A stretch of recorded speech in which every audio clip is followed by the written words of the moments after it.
Today, we're going to learn keiyoshi or adjectives in English. So we're going to match the words here to the right picture here. So let's start.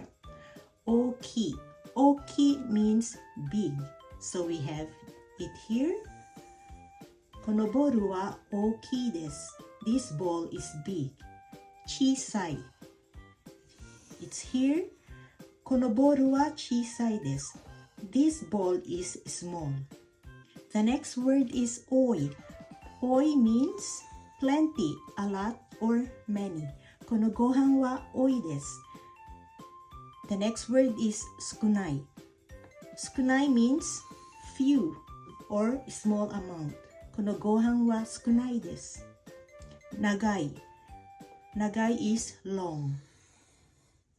Kono sen wa nagai desu. Mijikai.